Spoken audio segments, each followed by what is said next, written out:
खुलुमबाय लोगोफोर नोंथांमोन बयखौबो नैबे आंनि टीडी प्रडाक्शनाव नोंथांमोनखौ बरायनाय बावहरनाय थाबाय दिनैहाय माने जोंनि गामियाव फैला सार फैगोन आरो बे फैला सारखौनो जोङो नायनो दायो थांनो नागिरदों आरोना ओमफ्राय नोंथांमोना जोंनि गामियाव माबादि बेखौबो नायलांबाय थादो आं नोंथांमोननो देखायलांबाय थानोसै थुदु बिदिब्ला भिडिअखौ स्टार्ट खालामनोसै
फरायनायनि थाखाय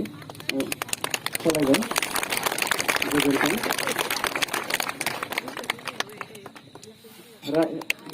रायजोनि थाखाय बिथांमोना बरायनानै लादों साबायखर थाबाय नैबे समाव आङो आगोलनि सावथुनखौ जों दिहुनबाय थायो बे प्रडाक्शननि गेजेरजों देग्लाय मोनसे सावथुन दिहुनदों सावथुननि मुङा जाबाय दिस दा फैजों बे सावथुननि गेजेरजों जोंनि समाजाव मोनसे सांग्रांथि होनो नागिरदों जों मिथिगौ आथिखालाव जोंनि समाजाव जोंनि हादराव लाइमोनफोरखौ निसा जातियाव बे जिरादा थारैनो मोनसे गाज्रि गोहोम खोख्लैदों जायनि थाखाय